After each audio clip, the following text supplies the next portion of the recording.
आप केवल महाबली ही नहीं, महाज्ञानी भी हैं। धरती आपको पाकर धन्य हो गई है। हाँ, स्वर्ग और आकाश भी हमें पाकर धन्य हो जाएंगे। और अब ये बताओ कि तुम यहाँ किस प्रयोजन से आए हो? पहले भी एक बार तुम मुझे मूर्ख बना चुके हो।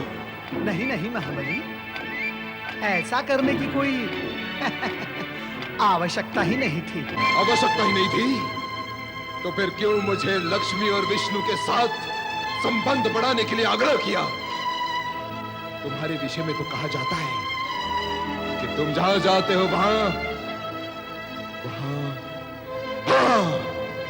असुरी भाषा में उसे कबाड़ा कहते हैं। तुम जहां जाते हो वहां कबाड़ा कर देते हो। क्या मेरा भी कबाड़ा करने आया हो नारद? सुना हुआ सब कुछ सत्य तो नहीं होता महाबली। कुछ कुछ तो सत्य होगा, और मैं जानता हूं कि तुम्हारे कार्य सब कुछ में नहीं, कुछ कुछ के मार्ग से आगे बढ़ते हैं। मैं सब कुछ जानता हूं नारद। अपने आने का प्रयोजन बताओ। अब कहने को शेष रह ही क्या गया है महाबली। कुछ कुछ और सब कुछ दोनों को मिलाकर सारा कुछ आपने कह ही दिया है। नारायण नारायण। जब आपको मुझ पर विश्वास ही नहीं है तो मेरे कहने का लाभ क्या होगा महाबली? मैं तो यहाँ आया था आपके हित की बात करने, परंतु अब मैं चलता हूँ। नारद, ये नारायण नारायण बोले बिना वो बोलो जो यहाँ बोलने आए थे। हमारे हित की बात हुई तो हम विश्वास भी करेंगे, किंतु सावधान सावधान नारद। यदि तुमने छल से काम लिया तो हम बल से काम लेंगे, समझे? महाबली, आपके और मेरे बीच छल और बल का प्रवेश संभव ही नहीं। हाँ, तो मैं क्या कह रहा था? हाँ, क्या अब भी आपको स्वर्ग पर आक्रमण करने की आवश्यकता है? इस अब भी और तब भी से क्या अभिप्राय है तुम्हारा? अभी अभी तुम आश्चर्य प्रकट कर रहे थे कि हमने अब तक स्वर्ग विजय क्यों नहीं किया, और अब प्रश्न खड़ा कर रहे हो नारद? असुरराज, मैं ये सब इसलिए कह रहा हूँ कि देवराज और देवगण वैसे ही आपसे भयभीत हैं। वो तो बिना युद्ध के आपसे हारे हुए हैं। और श्री हरि विष्णु तो वैकुंठ लौट गए हैं। अब वे देवगणों की सहायता कदापि नहीं करेंगे। नारायण नारायण। अब आप जब चाहे तब स्वर्ग पर आक्रमण करके अधिकार प्राप्त कर सकते हैं। अर्थात आपके लिए अब स्वर्ग पर अधिकार प्राप्त करना कोई बड़े पराक्रम की बात नहीं रही। तुम हमारी प्रशंसा कर रहे हो अथवा हमें चुनौती दे रहे हो नारद? स्वर्ग पर अधिकार करना बड़ी बात तो सही, किंतु ऐसा कुछ अवश्य है जिस पर अधिकार करना बड़ी बात है। सो तो है महाबली। यदि आपने स्वर्ग पर अधिकार प्राप्त कर लिया तो इस जगत में आपको अन्य किसी पर भी अधिकार प्राप्त करने की कोई आवश्यकता नहीं। इस समय आप संपूर्ण जगत में सर्वाधिक शक्तिशाली, पराक्रमी और अजय सम्राट हैं। ये सब तो हम भी जानते हैं नारद, पर तुम हमें वो बात बताओ जो हम नहीं जानते। जान लेने से क्या होगा असुरराज? यदि आपने उसे अपने अधिकार में नहीं लिया तो कौन जानेगा तुम्हारा ये पराक्रम और महाबल। पर वो है क्या? एक अनमोल रत्न है, रत्न। कैसा रत्न? कहाँ है वो रत्न? स्त्री रत्न, जगत का सर्वश्रेष्ठ स्त्री रत्न। एक ऐसा स्त्री रत्न जिसे प्राप्त करने के पश्चात कुछ भी प्राप्त करने की इच्छा शेष नहीं रहती। परम सौभाग्यशाली, परम विदुषी, परम सौंदर्यमयी। नारद, बताते क्यों नहीं? कौन है वो स्त्री रत्न? वो कहाँ रहती है?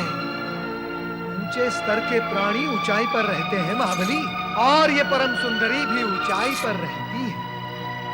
जन साधारण को वहां पहुंचना तो संभव ही नहीं। हम पहुंचेंगे वहां, पर तुम बताओ तो कि वो है कौन? यदि आप वहां तक पहुंच गए महाबली तो त्रिलोक की संपूर्ण संपदा, ऐश्वर्य और वैभव आप तक पहुंच जाएगा। स्त्री रत्न को प्राप्त करने के पश्चात आप इतने शक्तिशाली हो जाएंगे कि जगत की समस्त शक्तियां आपके सम्मुख नतमस्तक हो जाएंगी। पर नारद, ये तभी हो सकेगा जब हम उस स्त्री रत्न को प्राप्त कर लेंगे, और उसे हम तभी प्राप्त कर सकते हैं जब तुम हमें ये बताओ कि वह है कौन। वो कौन है? वो कौन है ये कहने के लिए मेरे पास न शब्द है न वाणी है। मैं केवल इतना कह सकता हूँ महाबली कि वो सौंदर्य और शक्ति की प्रतिमूर्ति है। अप्सरा यदि उसे छू ले तो वो मैली हो जाए। सत्य को यदि आप दृष्टता ना समझे तो आपसे क्षमा मांगे बिना मैं आपसे ये कहूंगा कि महारानी वृंदा यदि उसके सम्मुख खड़ी हो जाए तो दासी लगेगी। महाबली, उसका सौंदर्य शब्द से परे है। वो है कौन? क्या नाम है उसका? शिव संगिनी पार्वती कैलाश पर रहती है। उस भभूतधारी, सर्पधारी, चर्मधारी शिव के साथ नारायण यदि वो आपके साथ रहती तो शक्ति और सौंदर्य के साथ शोभायमान भी होती।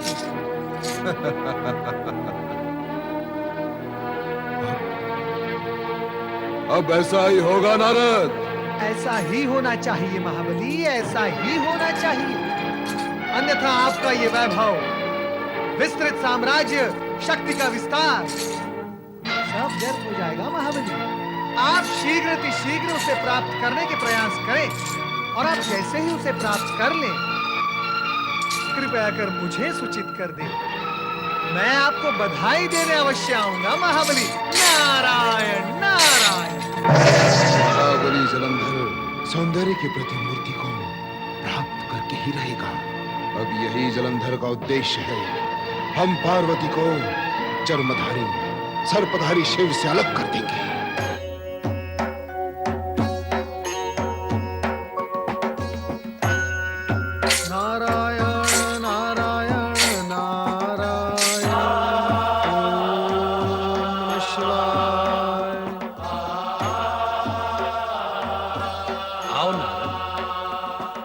क्या कर रहा है? क्या कहूँ भगवान, मैं स्वयं को अपनी ही दृष्टि में गिरा कर आ रहा हूँ। क्यों? हे भोलेनाथ, आपने मेरी इच्छा के विरुद्ध मुझसे कार्य करवाकर मुझे अपनी ही दृष्टि में लज्जित कर दिया है। प्रभु, इस अपराध भाव को लेकर मैं कहाँ जाऊं? इस अपराध भाव से मैं कैसे मुक्त हो पाऊंगा? प्रभु, मैं कैसे मुक्त हो पाऊंगा? रह कर जब मुझे स्मरण होता है कि उस जलंधर को भ्रमित करने के लिए मैंने माता पार्वती के विषय में बहुत कुछ अनर्गल कहा है, तो स्मरण करके मेरा मन ग्लानि और दुख से भर उठता है। प्रभु, मुझे क्षमा करें। नारद, ज्ञानी होकर भी अज्ञानियों की भांति आचरण करने की क्या आवश्यकता है? तुमने जो कुछ भी किया, कहा, स्वेच्छा से नहीं, हमारे आदेश से किया। तुम ये भी भली भांति जानते हो कि हमने जो प्रेरणा दी और प्रेरित होकर तुमने जो किया, उसके मूल में लोकहित ही है। उग्र प्रवृत्ति का जलंधर अधिक समय तक जीवित रहेगा तो निर्दोष प्राणियों को पीड़ित करेगा। उसके विनाश के आयोजन में ही हम दोनों संलग्न हुए हैं। किंतु जलंधर के विनाश के लिए माता पार्वती के नाम का दुरुपयोग करना क्या आवश्यक था भोलेनाथ? इससे पार्वती के नाम को कुछ भी दोष नहीं लगता नारद, किंतु जलंधर जैसे महापातकों को मृत्यु की दिशा दिखाने के निमित्त अकल्पनीय आयोजन भी करने पड़ते हैं। ऐसे में इनकी अनैतिकता इनसे नीति विरुद्ध कार्य करवाकर मृत्यु की ओर धकेल देती है। हाँ भुवनेश्वर, अकाल मृत्यु के कुएं की ओर अनैतिकता के मार्ग से होकर ही जाना पड़ता है। वही तो किया गया है नारद। हे त्रिकालदर्शी, आपकी लीला अपरंपार तो है ही, आश्चर्यकारी और कल्पनातीत भी है। जिस चमत्कारिक ढंग से आप अपनी लीला रचाते हैं, उसी अद्भुत ढंग से आप उसे समेट भी लेते हैं। नारायण नारायण। भोलेनाथ, अब तो भगवान विष्णु और माता लक्ष्मी जलंधर के अतिथि नहीं है, अर्थात अब जलंधर के भाग्य कक्ष में अशुभ ग्रह प्रवेश कर चुके हैं। हाँ नारद, लक्ष्मी और विष्णु का वहां अतिथि बनना, तत्पश्चात वहां से अदृश्य हो जाना, ये सब पूर्व निर्धारित था। ओम नमः शिवाय। सर्वत्र भोलेनाथ की ही लीला है, चाहे जलंधर हो या सती वृंदा। नारायण नारायण।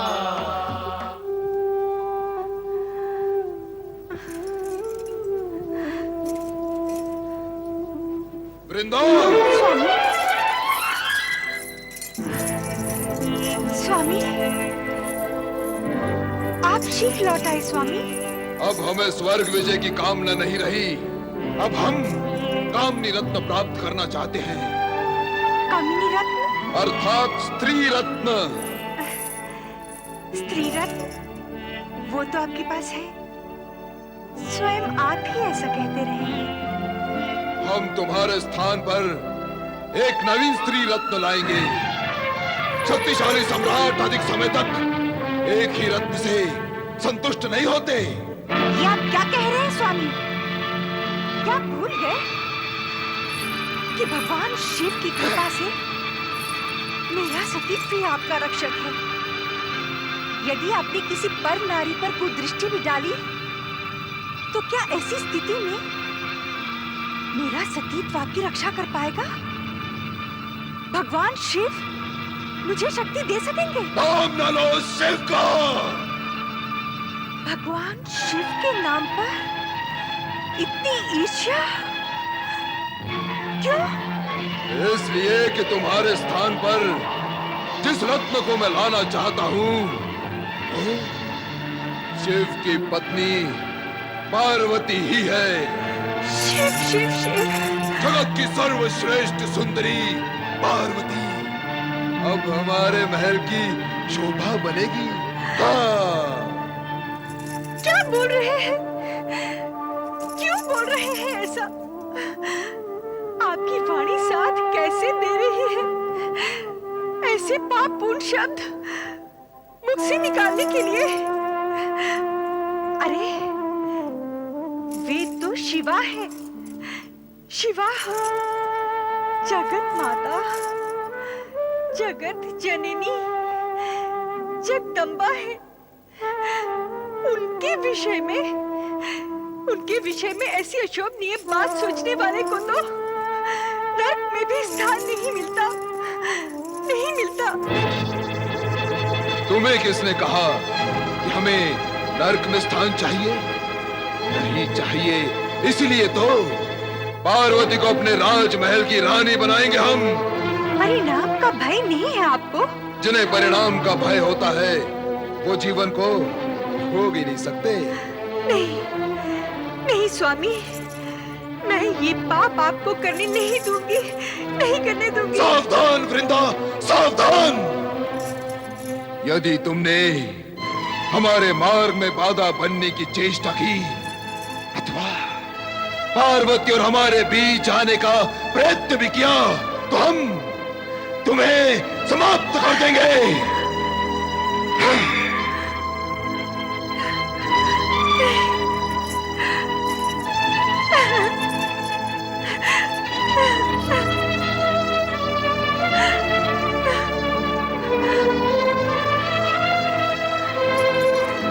लक्ष्मी दीदी, दीदी, लक्ष्मी दीदी, न जाने ये दोनों भी कहाँ चले हमने गए? सारा महल छान मारा है, लगता है वो दोनों यहाँ से जा चुके हैं। जा चुके हैं?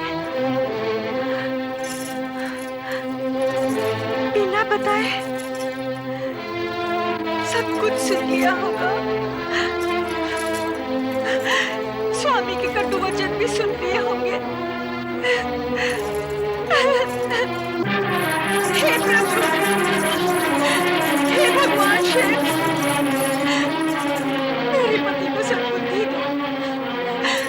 भगवान, हे संपूर्ण जगत के स्वामी, मेरे स्वामी को सद्बुद्धि दो भगवान।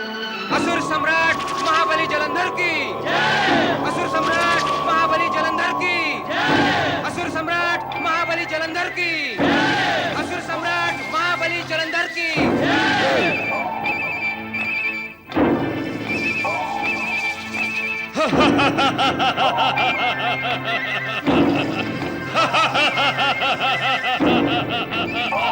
तुम आ गए राहु।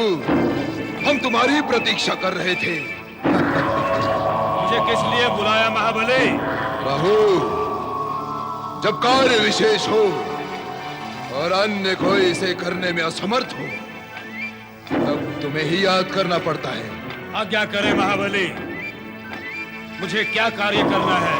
आज्ञा तो हम कर देंगे, किंतु तुम्हें उसका पालन भी करना होगा। असुरराज, आपकी आज्ञा का उल्लंघन करने का मैं कैसे दुस्साहस कर सकता हूँ? तो कैलाशवासी शिव से जाकर कहो वो अपनी सुंदर और रूपवती पत्नी पार्वती हमें सौंप दे। असुरराज, ऐसा करना उचित नहीं होगा। सावधान रहो। हमें उचित अनुचित का ज्ञान देने का दुस्साहस स्वयं गुरु शुक्राचार्य भी नहीं कर सकते। तो फिर तुम क्यों अपने शत्रु बनना चाहते हो? किंतु महाबली, भय लगता है राहु, भयभीत हो गए। महाबली, कामदेव ने केवल काम उत्पन्न करने की चेष्टा की थी तो शिव ने अपना तीसरा नेत्र खोलकर उसे भस्म कर दिया था। कामदेव की भस्म तो उसकी पत्नी रति को प्राप्त हो गई थी, किंतु मैं उसे पत्नी को सौंपने की बात कहूंगा तो क्या मेरी भस्म भी किसी को प्राप्त हो सकेगी? राहु, कायल, भयभीत होकर अन्य असुरों को भी भयभीत कर रहा है तो? महाबली, शिव के सम्मुख शुभ और अशुभ बात करने में किसे भय नहीं लगता। फिर वे हम असुरों के पूज्य भी तो हैं, क्या उनके सम्मुख जाकर ऐसा करना? आप बंद कर और सुन, कि अभी तक तेरा केवल शीश शेष है। यदि तूने हमारी आज्ञा न मानी तो हम इसे खंडित कर समुद्र में फेंक देंगे। कैलाश पर शिव के सामने जाने से तेरे विनाश की केवल संभावना है, पर न जाने से तेरा विनाश निश्चित है। अब बोल, तू आ जाएगा अथवा नहीं? बोल। जाऊंगा महाबली, अवश्य जाऊंगा। जाता हूँ, जा रहा हूँ असुरराज। बुद्धिहीन जलंधर स्वर्ग पर आक्रमण करने का विचार कर रहा है। ये तो अत्यंत दुखद स्थिति है। अब क्या होगा स्वामी? मैं भी वही सोच रहा हूँ देवी शची, जो तुमने कहा। सोचने से क्या होगा, उपाय करना होगा। क्या उपाय करूं? बताओ, क्या किया जा सकता है? स्वामी सुनिए।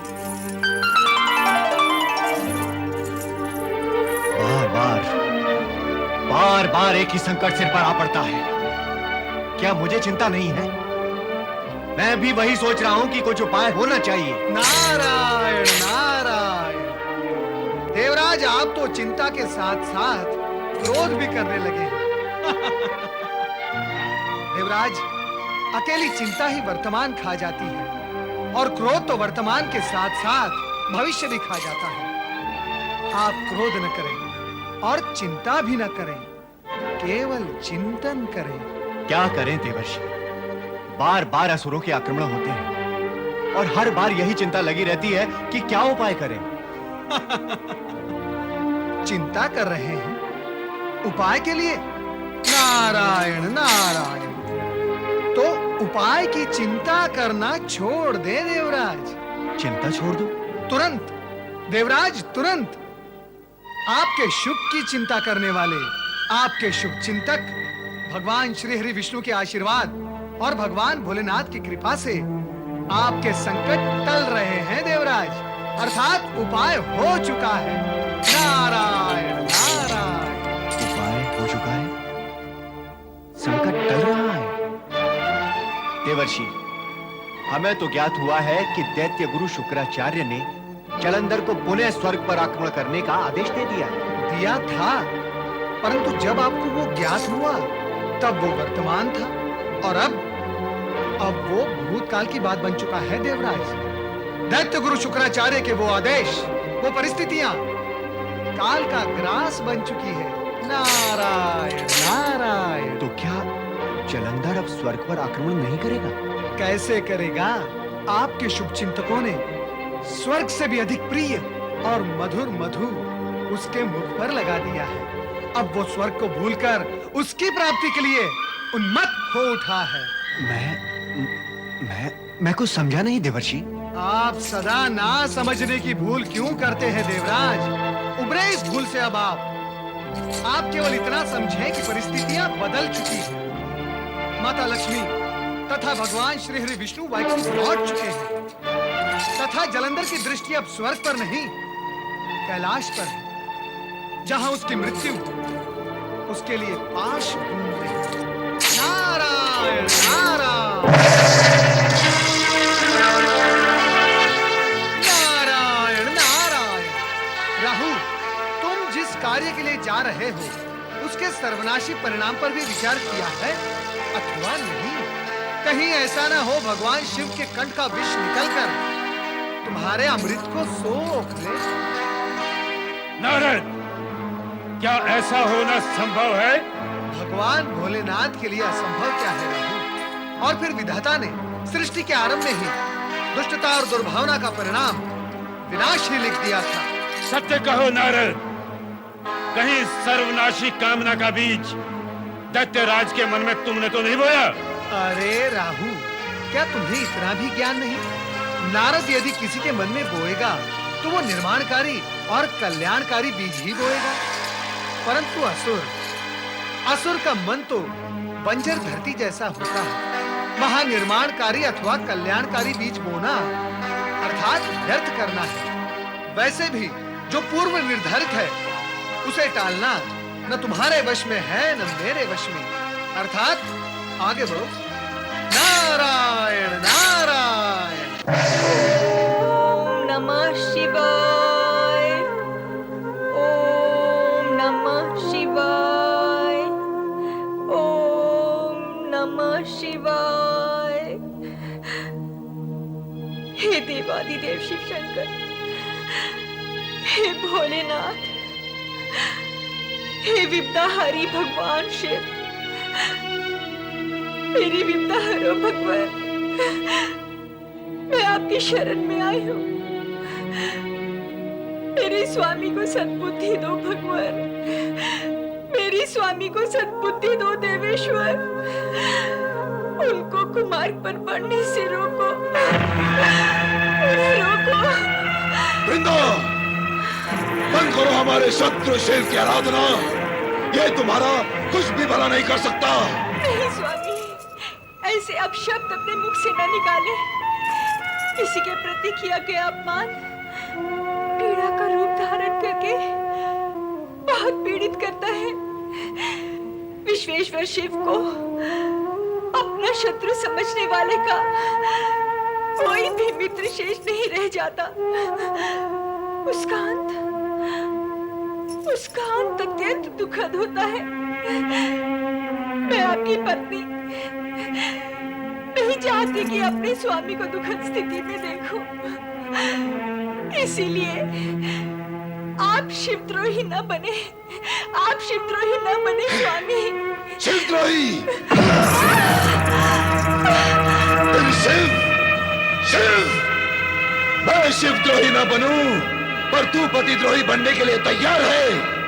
मेरा शिवद्रोही बनना तुझे अच्छा नहीं लगता, तो क्या तेरा पतिद्रोही बनना मुझे सहन होगा? मेरे विरुद्ध जाकर तूने हमारी महारानी बने रहने का अधिकार भी खो दिया है वृंदा। अब मैं हिमालय पुत्री पार्वती को अपनी महारानी बनाऊंगा। बस करो। माता पार्वती के प्रति ऐसी मलिन भावना दिखाकर उनके प्रति ऐसी अशुद्ध विचार रखकर सर्वनाश की जमीन क्यों जाना चाहते हो? कौन करेगा मेरा सर्वनाश? जो सभी के सर्वनाश का कारण है, उस जलंधर का सर्वनाश कौन करेगा? शिव। अहंकार प्राणी की बुद्धि हर लेता है। बुद्धिहीन प्राणी की वाणी संयत नहीं रहती। वो अपनी सीमित शक्ति को असीमित समझने लगता है, किंतु असीमित शक्ति के अधिकारी तो केवल भगवान शिव ही है। भगवान शिव। शीघ्र ही तुझे शिव के शक्ति का ज्ञान हो जाएगा जब पार्वती हमारे पार्श में आकर बैठेगी। हे विधाता, ये धरती भाग क्यों नहीं जाती?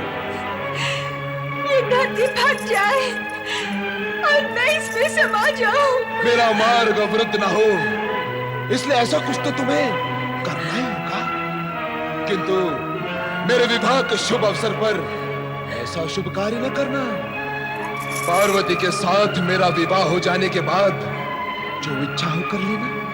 मत भूलो महाबली कि मैं भी असुर राज काल नेमी की पुत्री हूँ। अपने अधिकार और स्वाभिमान को आहत नहीं होने दूंगी। क्या करोगे तुम? पत्नी सदा पति का सम्मान करती है। मुझे विवश न करो कि मैं पति का अपमान कर बैठूं। मेरा अपमान करने वाला क्या आज तक जीवित बचा है? तुम काल नेमी की पुत्री और मेरी पत्नी हो, इसलिए मैंने तुम्हारा इतना प्रलाप सुना। नहीं तो अब तक तुम काल के विकराल गाल में समा चुकी होती। स्वामी, स्वामी। ओम देवादिदेव देवेश सर्व प्राणाभृतां वर प्राणिनामपि नाभिस्त्वं मृत्युंजय नमोस्तुते। गुरुदेव, ओम देवादिदेव देवेश सर्व प्राणाभृतां वर गुरुदेव, प्राणिनामपि नाभिस्त्वं मृत्युंजय नमोस्तुते।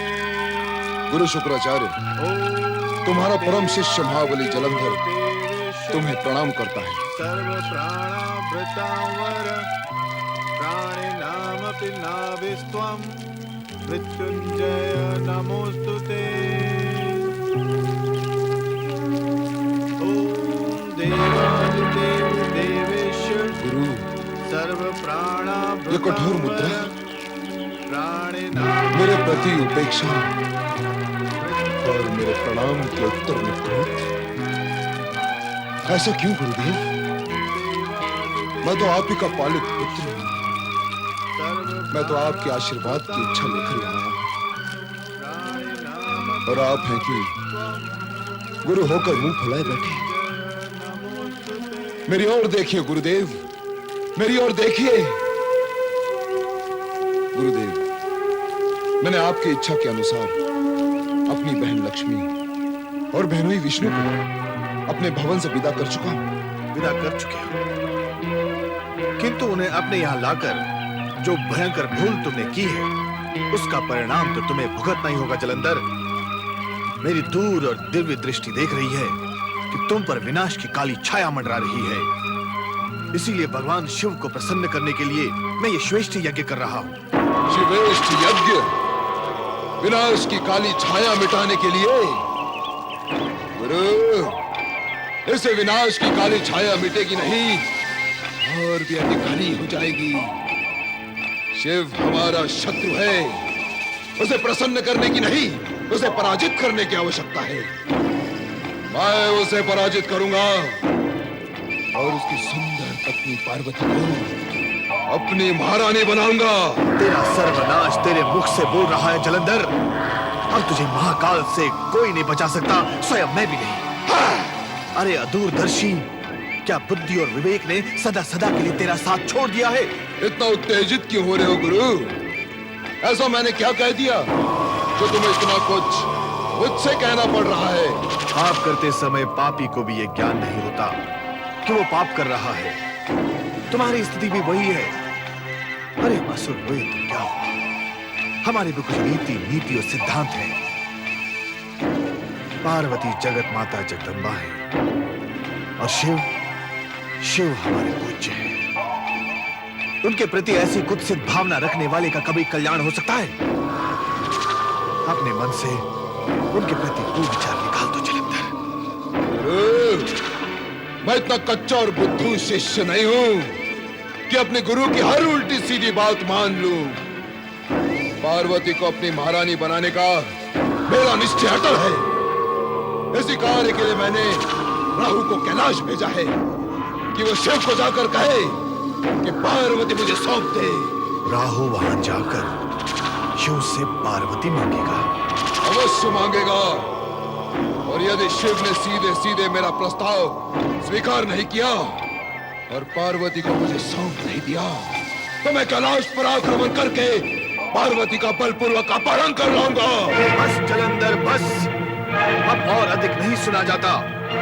अपनी मनमानी को नियंत्रण में रख, अपनी इच्छा और कामना पर भी नियंत्रण रख जलंधर। पार्वती तेरी माता के समान है, उनके विषय में ऐसे विचार लाना घोर पाप है। उनके बस बस गुरु बस, बहुत हुआ। मैं जिसे अपनी पत्नी बनाना चाहता हूं, तुम बरबस उसे मेरी माता बनाए जा रहे हो। माता वही होती है जो पुत्र को अपने गर्भ से जन्म देती है। बार बार माता माता कह कहकर मुझे भ्रम में डालने की आवश्यकता नहीं है गुरु। मैं यहाँ माता का पुत्र बनने की कामना लेकर नहीं आया हूँ, मैं तो यहाँ पार्वती का पति बनने की इच्छा लेकर आया हूँ। और उसके प्राप्ति के इस अभियान में तुम्हें मेरा साथ देना ही होगा गुरु।